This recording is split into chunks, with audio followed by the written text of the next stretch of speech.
Bismillahirrahmanirrahim. Assalamualaikum warahmatullahi wabarakatuh.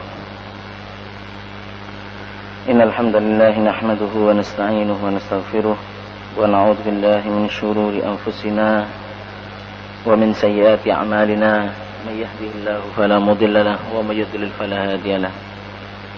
Ashhadu an la ilaha illallah wahdahu la syarika lah wa ashhadu anna Muhammadan abduhu wa rasuluh. أنه بلغ الرسالة وأدى الأمانة ونصح الأمة وجاهد في الله حق جهاده صلوات الله وسلامه عليه وعلى آله وصحبه وسلم تسليما كثيرا. يا أيها الذين آمنوا اتقوا الله حق تقاته ولا تموتن إلا وأنتم مسلمون. يا أيها الناس اتقوا ربكم الذي خلقكم من نفس واحدة وخلق منها زوجها وبث منهما رجالا كثيرا ونساء واتقوا الله الذي تساءلون به والأرحام إن الله كان عليكم رقيبا. يا أيها الذين آمنوا اتقوا الله وقولوا قولا سديدا يصلح لكم أعمالكم ويغفر لكم ذنوبكم ومن يطع الله ورسوله فقد فاز فوزا عظيما. أما بعد فإن أصدق الحديث كتاب الله وخير الهدى هدى محمد صلى الله عليه وسلم وشر الأمور محدثاتها وكل محدثة بدعة وكل بدعة ضلالة وكل ضلالة في النار. Ikhwani ma'asyiral muslimin rahimani wa rahimakumullah. Kita lanjutkan kajian kita pada hari Rabu pagi ini pada pembahasan kitab Ad-Da' wa Dawa karya Syekhul Islam Ibnu Qayyim Al-Jauziyah rahimahullah rahmatan wasi'ah. Kita sampai pada pembahasan faslun. Qala Syekhul Islam Ibnu Qayyim rahimahullah rahmatan wasi'ah, faslun, pasal baru. Wa min uqubatiha, di antara akibat buruk yang ditimbulkan dosa dan maksiat, annaha tastajlib mawadu halakil abdi fi dunyahu wa akhiratah.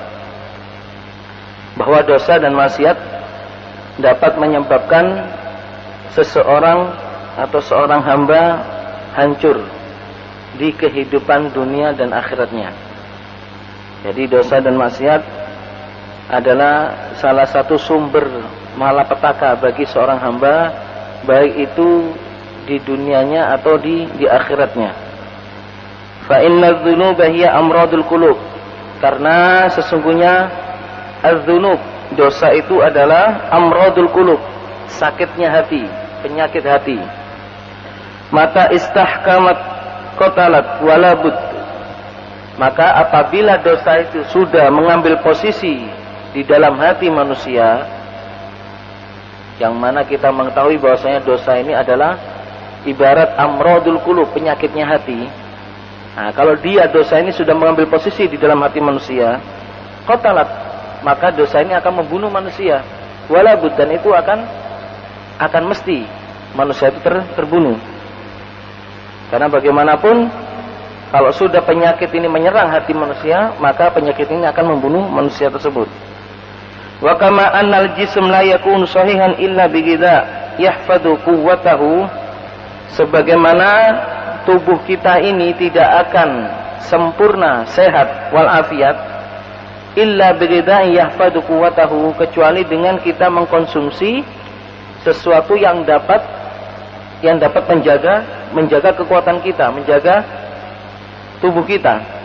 Wastibra yastafrighul mawad al-fasida wal akhlaq ar-radiyah, dan menjauhi atau menghilangkan materi-materi yang sekiranya merusak di dalam tubuh kita, serta campuran-campuran jahat allati mata ghalabat alaihi as-sadatu jami'uhu, yang mana kalau ini sudah bercampur di dalam tubuh kita, maka akan merusak seluruh sendi-sendi tubuh kita.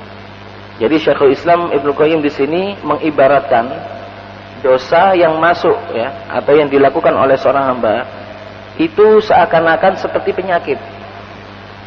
Jadi kalau penyakit ini sudah masuk dalam tubuh, jaringan tubuh kita, hati kita terutama yang sebagai motor, maka akan membuat celaka manusia tersebut atau akan membuat binasa seorang hamba tersebut. Karena hatinya sudah parah, sudah mempunyai penyakit akut. Ya. Makanya Syekhul Islam Ibnu Qayyim di sini mengibaratkan sebagaimana tubuh kita ini membutuhkan ya kekuatan energi dari makanan-makanan ya. Dari makanan-makanan yang kita konsumsi, yaitu makanan-makanan yang baik ya. Sebagaimana juga tubuh kita ini menolak ya campuran-campuran jahat atau hal-hal yang dapat merusak tubuhnya, maka campuran jahat yang dapat merusak tubuhnya ini ibaratnya adalah dosa, maksiat. Ya. Kita mengerjakan ketaatan kepada Allah Subhanahu wa taala, melakukan ketaatan kepada Allah, kebajikan dan sebagainya, ini ibaratnya apa? Gila, yaitu makanan kita, makanan yang dapat memberikan kekuatan pada kita. Maka ketika seorang hamba itu merusaknya dengan memasukkan campuran-campuran jahat, yaitu berupa dosa ataupun maksiat, maka kalau ini sudah terlampau banyak dosanya ini, ya, campuran jahatnya terlampau banyak di dalam tubuh manusia, maka akan merusak sebagian besar dari sendi-sendi tubuhnya. Wa himyatun yamtani'u biha min tanawuli ma yu'dihi wa yakhsha darahu. Dan dia manusia seharusnya mempunyai himyah, mempunyai tebeng, mempunyai benteng diri ya, yang dapat melarang atau mencegah dia dari apa yang sekiranya mengkonsumsi sesuatu yang membahayakan baginya. Fakadzalikal qalbu. Begitu pula hati. Begitu pula hati, kata beliau. La tatimmu hayatuhu illa bighidha. Hati ini tidak akan sempurna kehidupannya kecuali dengan makanan. Apa makanan hati sehingga hati ini menjadi sempurna? Beliau mengatakan illa bighidha'in minal iman wal a'mal as-salihah tahfadhu quwwatahu. Jadi makanannya hati, agar hati ini menjadi sehat walafiat, kuat dan sebagainya, tentunya dengan makanan iman, dengan makanan amal soleh yang dapat menjaga kekuatannya. Wastifrahu bitaubatin nasu, dan mengkosongkan diri di dalam hati ini, dikosongkan dari dosa-dosa. Caranya bagaimana mengkosongkan dari dosa-dosa? Dengan bertaubat, taubatan nasu. Yastafrigu bihal mawad al-fasida wal akhlaq ar-radiyah. Jadi mengkosongkan diri, mengosongkan badan kita dari sesuatu yang merusak atau campuran-campuran yang jahat. Dalam hal ini adalah dosa. Dikosongkan atau dibersihkan dengan cara bertaubat kepada Allah Subhanahu wa taala. Wa himyatun tujibu lahu hifdzu sihhatihi. Bukan hanya itu, tapi setelah dia sehat, dia menjaga agar jangan sampai dia mengkonsumsi sesuatu yang sekiranya membahayakan hatinya, yaitu berupa maksiat dan sebagainya. Tujibu lahu hifdzu sihhati, yang dapat menjaga kesehatan hati. Dengan apa itu menjaganya? Ijtinabu ma yudaduha, yaitu menjauhi dari apa yang sekiranya melawan hati, yang ditolak oleh hati. Kalau hati ini sudah bersih, maka sesuatu yang ditolak oleh hati tentunya adalah maksiat. Apapun itu maksiatnya. Wa hiya ibaratun an tarki istimali ma yudadus sihhah. Di sini Syekhul Islam Ibnu Qayyim mengatakan ibarat an tarki istimal ma yudadus sihhah. Jadi seseorang ketika ingin menjaga kesehatan hatinya, maka tentunya dia menjaga agar sesuatu yang melawan hatinya ini tidak masuk dalam hatinya. Itu namanya himyah.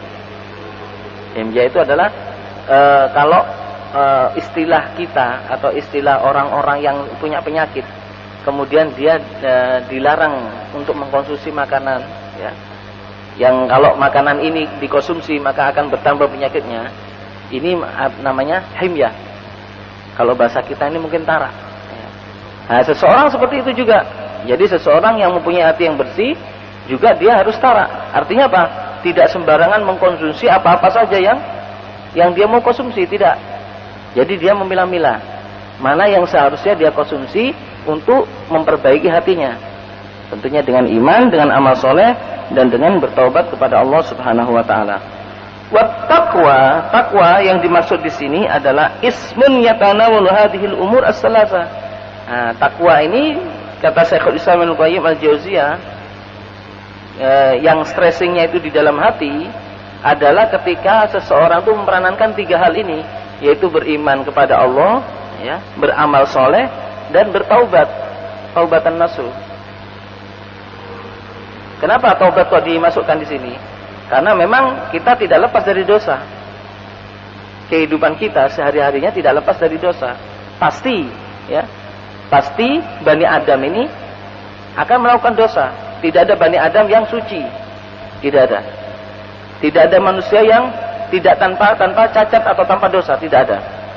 Makanya Rasulullah SAW mengatakan, kullu Bani Adam khata'. Setiap anak Adam itu akan melakukan kesalahan. Makanya dikatakan khata' karena melakukan kesalahan banyak. Wa khairul khata'in at-tawwabun. Dan sebaik-baik orang yang melakukan kesalahan atau dosa-dosa adalah orang-orang yang bertobat. Makanya kemudian Rasulullah SAW mengajarkan kepada kita bagaimana tata cara bertobat. Salah satunya adalah kita membaca istighfar setiap hari sebanyak 100 kali, sebagaimana yang diajarkan oleh Rasulullah SAW. Inilah astaghfirullah fil yaumi mi'ata marrah. Ini adalah salah satu cara untuk kita menghilangkan dosa-dosa. Jadi tidak mungkin kita ini langsung lepas begitu saja dari dosa, tidak mungkin. Ya, namanya Bani Adam, namanya manusia adalah pasti mengalami dosa dan maksiat. Tentunya dengan topangan atau dengan apa istilahnya dia mengkonsumsi iman kepada Allah Subhanahu wa taala dan amal soleh serta bertaubat kepada Allah Subhanahu wa taala dilakukan setiap harinya, maka hal itu akan membuat hatinya bersih. Wa idza tabayyana hadza, jika kita telah mengetahui hal ini, ya, fadz-dzunub madhadatun li hadhil umur as-salasa. Maka jelas tentunya dosa ini adalah pantangan awal terhadap 3 hal ini. Yang menjadi pantangan awal terhadap 3 hal ini, terhadap iman kepada Allah, terhadap amal soleh, dan terhadap taubat. Artinya, ma'asyiral muslimin rahimani wa rahimakumullah, seseorang yang bergelimangan dengan dosa dan dia tidak merasa, maka dosa ini akan mempengaruhi imannya kepada Allah, akan mempengaruhi amal solehnya, dan tentunya akan mempengaruhi pula taubatnya kepada Allah Subhanahu wa taala. Dia tidak akan beriman, jadi mengikis keimanannya. Seseorang yang berdosa, apapun itu dosanya, baik itu dosa besar ataupun dosa kecil, kita mengakui bahwasanya dosa ini akan mengikis iman seseorang. Ya, akan mengikis iman seseorang. Tidaklah seseorang kemudian melakukan dosa kemudian imannya masih sempurna, tidak. Jadi dengan dosa dia berbuat dosa, maka imannya ini sudah terkikis. Sebagaimana amal solehnya juga terkikis.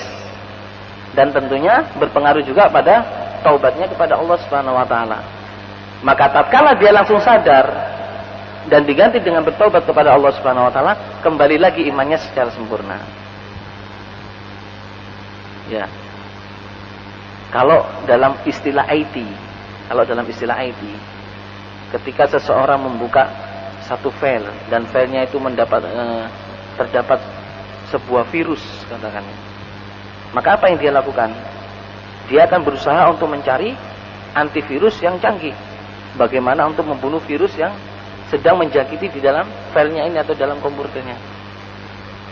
Maka mulailah dia membuka satu antivirus yang dapat membunuh file yang telah terinfeksi dengan virusnya. Begitu juga manusia seharusnya. Ketika dia sadar bahwa dirinya telah bergelimangan dengan dosa atau melakukan dosa dan maksiat, jangan dibiarkan berlarut-larut. Segera kita kembali kepada Allah Subhanahu wa taala, supaya hati kita tidak semakin hitam. Ma'asyiral muslimin rahimani wa rahimakumullah. Hati ini, ya, pada hakikatnya diciptakan oleh Allah Subhanahu wa taala bersih semuanya. Manusia diciptakan oleh Allah dan dibekali dengan hati yang bersih pada hakikatnya. Makanya ketika Rasulullah SAW bersabda, kullu mauludin illa wa yuladu alal fitrah, setiap yang dilahirkan itu dilahirkan dalam keadaan fitrah. Memang mereka dilahirkan dalam keadaan fitrah. Fitrah itu tauhid, yaitu mereka mengakui bahwasanya Allah Subhanahu wa taala adalah Tuhan mereka.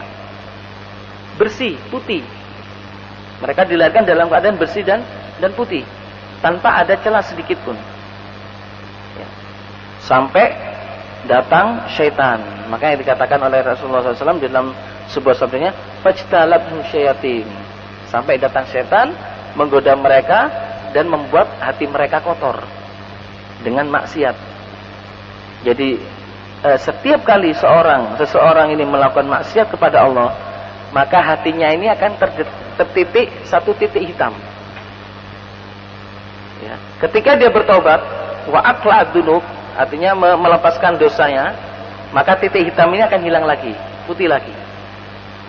Maka ketika dia berdosa, mendapatkan titik hitam, kemudian dia biarkan saja, dan dia berdosa terus mengenai titik hitam itu, maka hatinya ini yang awalnya putih akan menjadi hitam. Kalau sudah hatinya ini hitam, kelam dan sebagainya, ya bagaimana akan mendapatkan cahaya dari Allah Subhanahu wa taala? Ditolaknya cahaya dari Allah Subhanahu wa taala. Karena sudah tidak dapat lagi menolak, tidak dapat lagi menerima cahaya, hitam sudah. Ya, keras, membatu. Sehingga apapun itu kebenarannya akan ditolak begitu saja.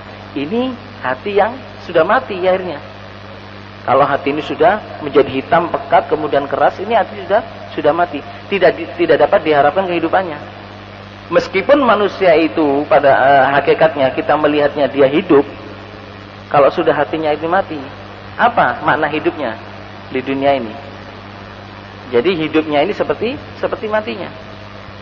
Nah, ketika kita berusaha untuk menghilangkan dosa ini, ma'asyiral muslimin rahimakumullah, kita menghilangkan titik ini, maka niscaya hati kita akan selalu bersih.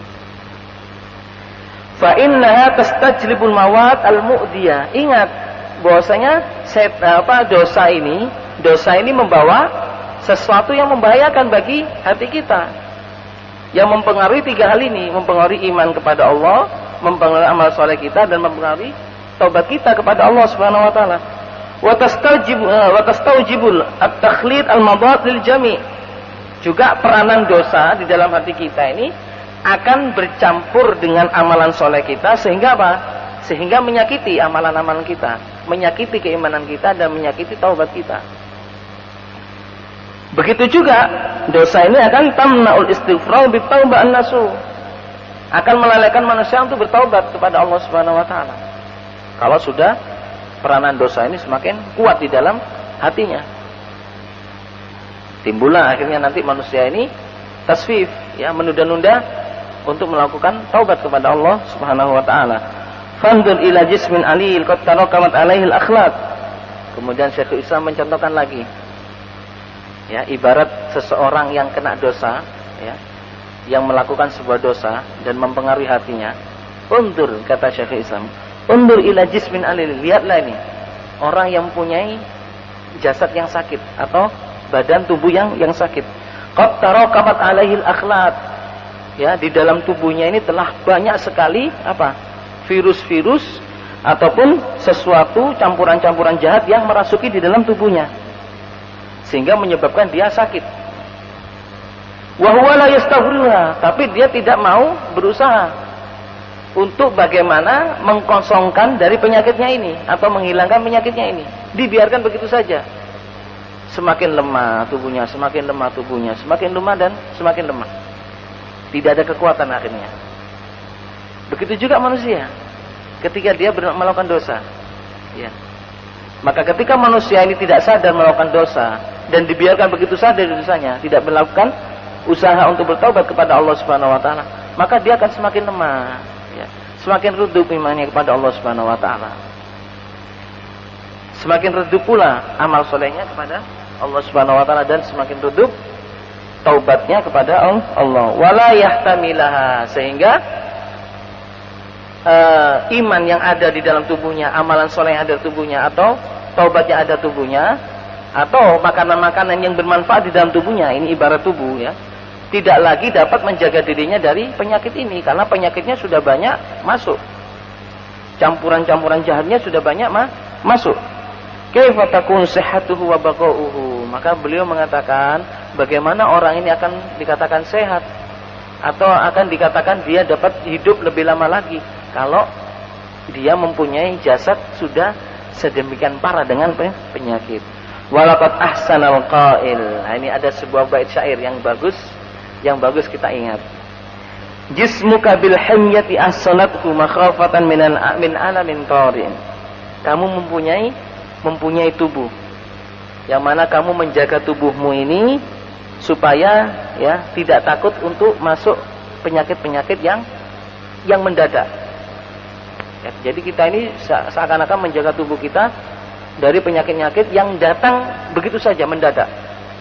Wa kana aula bika, ini dikatakan oleh bait syair ini, kalau kamu berlaku seperti itu kepada tubuhmu, jadi melakukan sedemikian rupa agar tubuh kita sehat sehingga kita menjaga agar jangan sampai ada penyakit yang tiba-tiba masuk dalam tubuh kita. Wa kana aula bika an tahtami minal ma'asi khasyatal bari, maka lebih pas, lebih utama lagi kalau kamu menjaga hatimu untuk tidak dimasuki dari dosa-dosa ataupun maksiat, khasyatal bari, karena takut kepada Allah Subhanahu wa taala, karena takut kepada sang pencipta. Jadi ketika kita rajin untuk menjaga tubuh kita dari penyakit-penyakit, usaha itu sudah kita lakukan sampai mengeluarkan biaya yang banyak kita lakukan, masa kita kemudian lupa dengan kesehatan hati kita? Ini yang dikatakan oleh bait syair ini.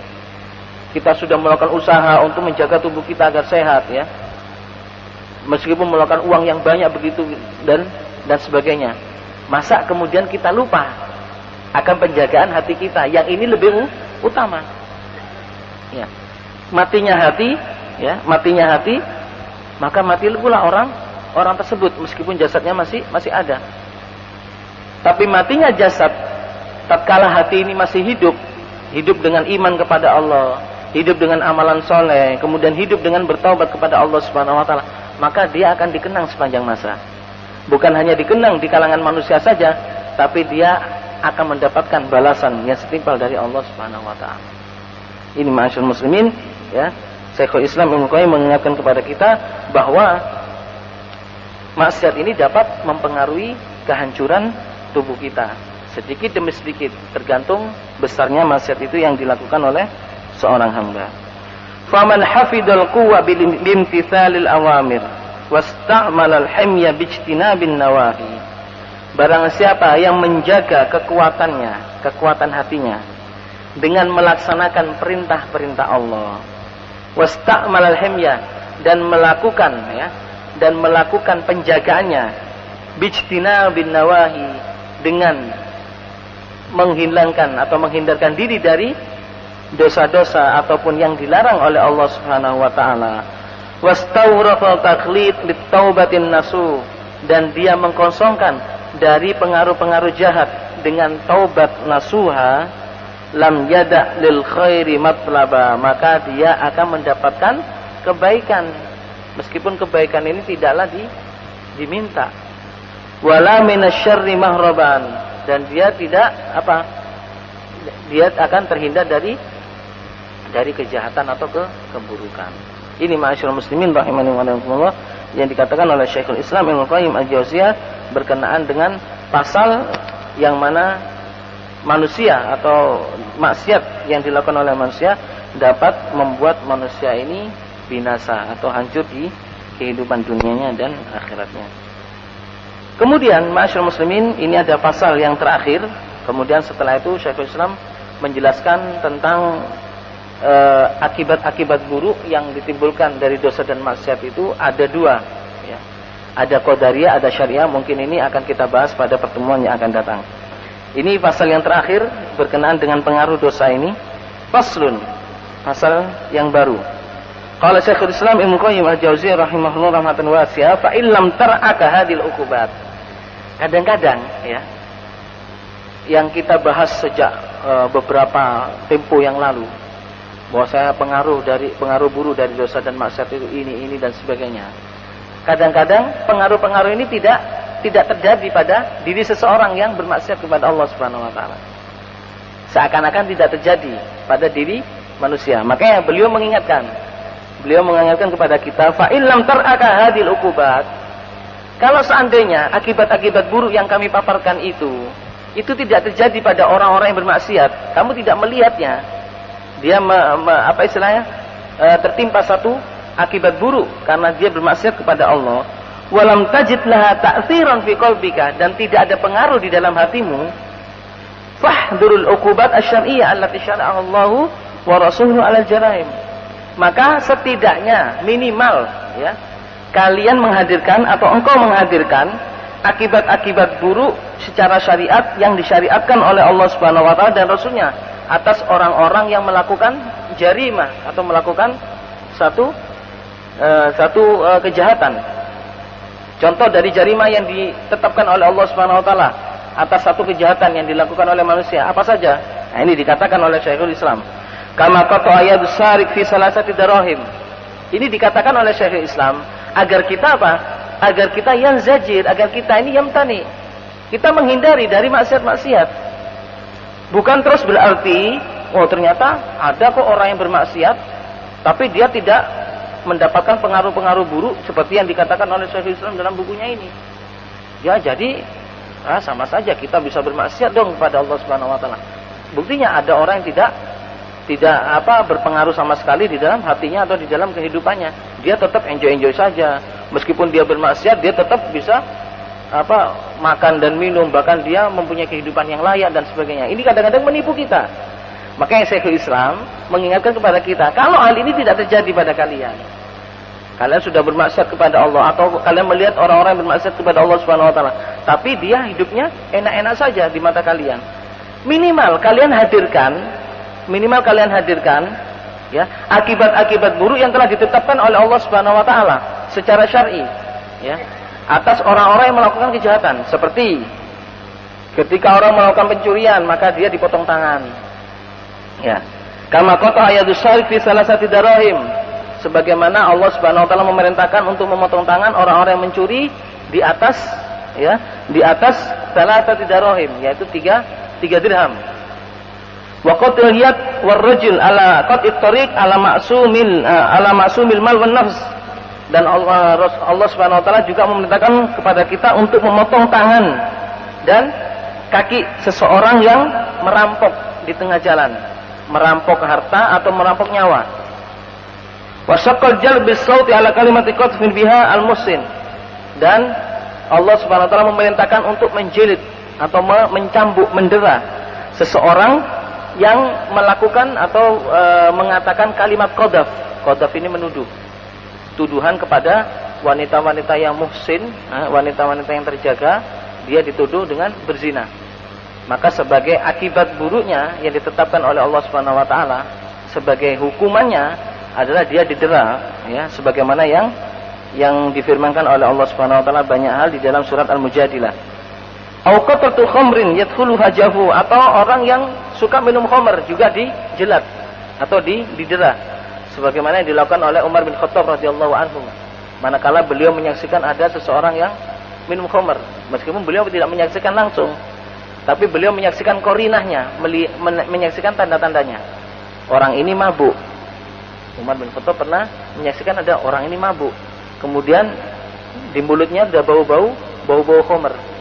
Maka Umar memerintahkan kepada masyarakat ketika itu untuk menjilidnya atau mencambuknya, menderanya, supaya mereka tidak melakukan hal itu lagi, kapok.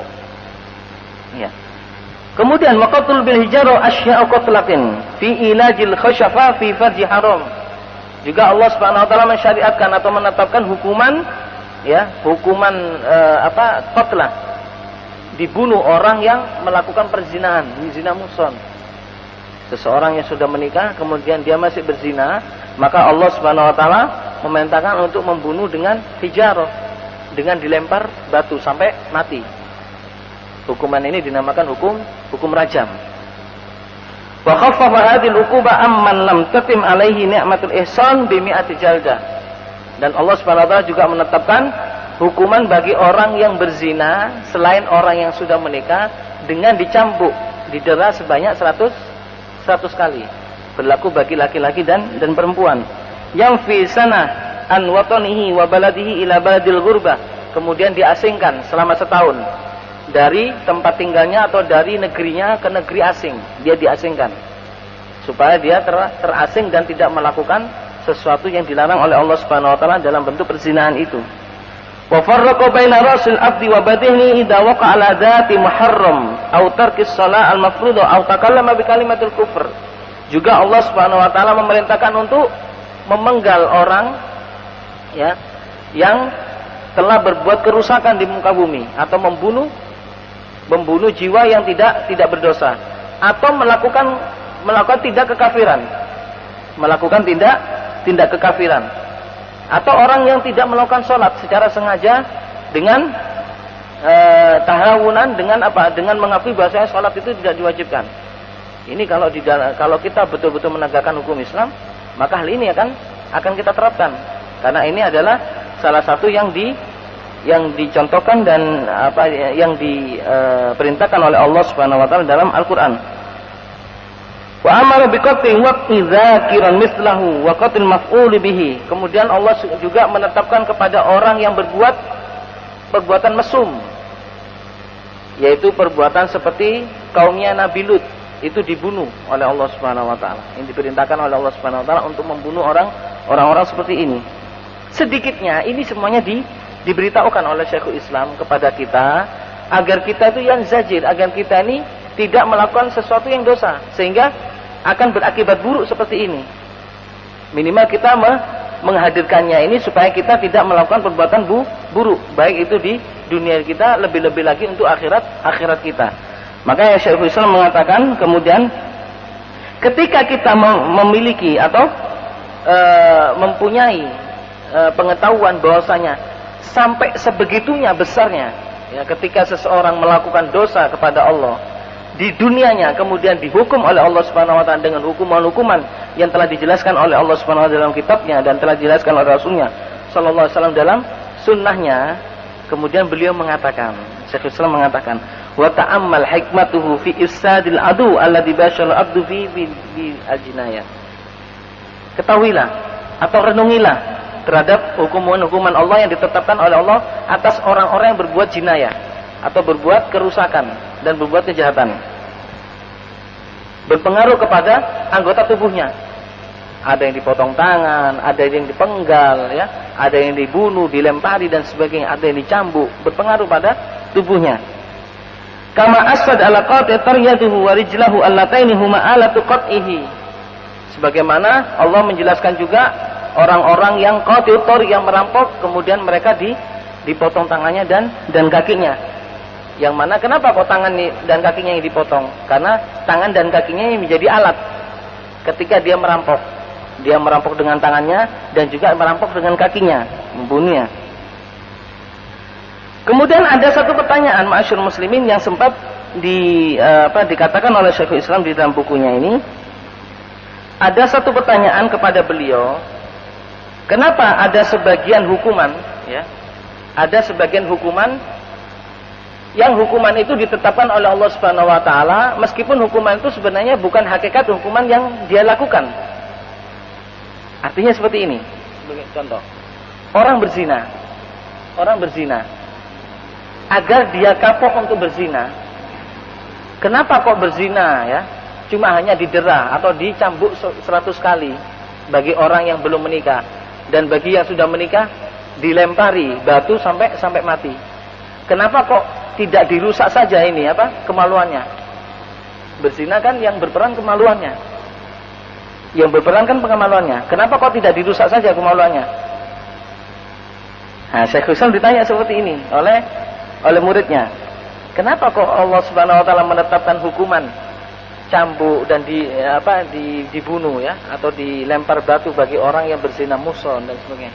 Kenapa kok tidak dirusak saja alat yang menjadi dia itu berzina, yaitu kemaluannya, yang menjadi sarana dia berzina, yaitu kemaluannya? Kenapa kok tidak dirusak saja? Nah, ketika ada pertanyaan seperti ini, ya, Syekhul Islam mengatakan tidak seperti itu, ya. Fa in qila fa alla afsad ala zani farja'u alladhi bashara bil ma'siyah. Tidakkah dirusak saja, ya? Tidakkah dirusak saja kemaluan orang yang berzina itu, karena yang dipakai berzina adalah kemaluannya, bukan punggungnya, dan juga bukan kepalanya dan sebagainya. Yang dipakai berzina adalah kemaluannya. Kenapa tidak dirusak saja?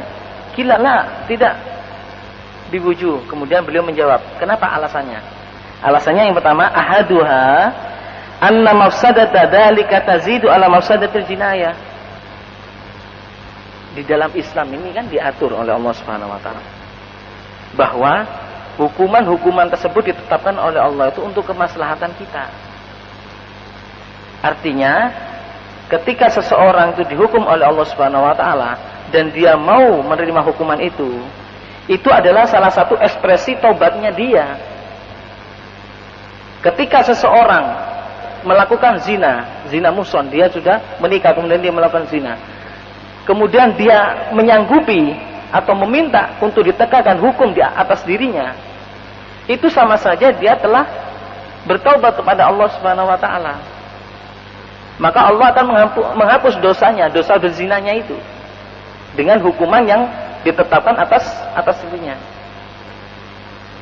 Ini terjadi di zaman Rasulullah SAW, kisah Ma'is dan Al-Ghamidiyah tatkala mereka berdua berzina. Datang perempuan ini kepada Rasulullah SAW, ya Rasulullah, saya ini berzina ya Rasulullah. Kemudian Rasulullah SAW tidak mengindahkannya. Dianggap oleh Rasulullah SAW perkataan ini adalah perkataan orang gila. Gimana sih mengaku berzina? Apa dia tidak tahu konsekuensinya kalau dia mengaku berzina? Ini yang terjadi dalam hati Rasulullah SAW. Kata orang Jawa itu tidak direken dia oleh Rasulullah SAW. Sampai dia datang lagi kepada Rasulullah SAW yang kedua kalinya. Dia mengatakan seperti perkataan yang pertama, ya Rasulullah, saya ini berzina ya Rasulullah. Tidak direken lagi oleh Rasulullah SAW. Tidak diindahkan. Sampai dia datang lagi yang ketiga kalinya, ya Rasulullah, saya ini berzina. Kemudian Rasulullah SAW mungkin, orang ini kok tidak mengerti, ya kan ya. Saya cuekin gitu kok tidak mengerti. Artinya kalau kamu saya cuekin berarti sudahlah, hukuman itu hukuman kamu bertobat saja. Kalau kamu mengaku seperti ini, maka tegak hukuman atas kamu. Artinya seperti itu dalam hati Rasulullah SAW. Maka Rasulullah kemudian mengatakan kepada orang ini, kamu ini gila kan? Alaka majnun, kamu ini gila, mengaku seperti ini. Artinya kamu tahu konsekuensinya kalau kamu mengaku seperti ini. Kamu dibunuh. Iya ya Rasulullah, saya siap menanggung konsekuensinya. Saya betul-betul berzina. Oh gitu, kamu betul-betul tahu konsekuensinya hal ini dan kamu mengakui hal ini.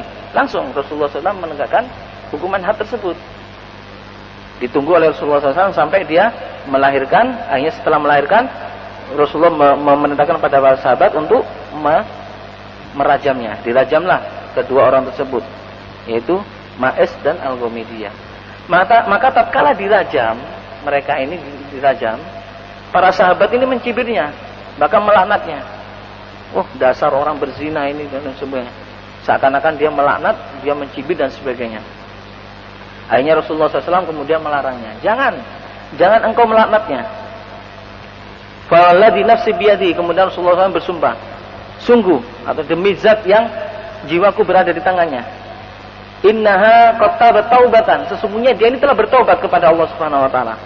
Lau qusimat baina ahlul madinati lawasi'atuhum. Seandainya taubatnya ini dibagikan kepada 70 penduduk Madinah ini, maka akan mencukupi taubatnya itu. Jadi ma'asyiral muslimin rahimani wa rahimakumullah, orang yang sanggup atau dia taat kepada hukum Allah Subhanahu wa taala, kemudian dia melakukan satu dosa, ya, yang melanggar satu dosa yang telah ditetapkan oleh Allah, dan dia sanggup untuk menjalankan konsekuensinya, maka itu adalah salah satu bentuk taubat dia kepada Allah Subhanahu wa taala. Kemudian ada satu pertanyaan lagi, ya. Ada satu pertanyaan lagi. Nah, terus lantas orang yang telah berzina, Ustaz, tapi dia tidak mengakui seperti sahabat tadi. Dia diam-diam saja gitu. Dia diam-diam saja. Tapi dia itu di dalam hatinya ingin bertobat dan dia merealisasikan tobatnya itu. Apakah dia tobatnya ini akan diterima oleh Allah Subhanahu wa taala tanpa dia mendapatkan realisasi hukuman, atau tanpa dia ditegakkan hukuman yang setimpal atas perbuatannya itu? Apakah tobatnya akan diterima oleh Allah Subhanahu wa taala? Maka jawabannya adalah iya, tobatnya diterima oleh Allah kalau dia bertobat betul-betul kepada Allah Subhanahu wa taala dengan taubatan nasuh. Dengan taubat nasuha, yaitu dia bersungguh-sungguh taubat kepada Allah Subhanahu wa taala, melepaskan dari dosa yang sebelumnya, menyesali perbuatan yang telah dia perbuat, ya, atau zina dan sebagainya, kemudian dia tidak melakukan hal itu lagi.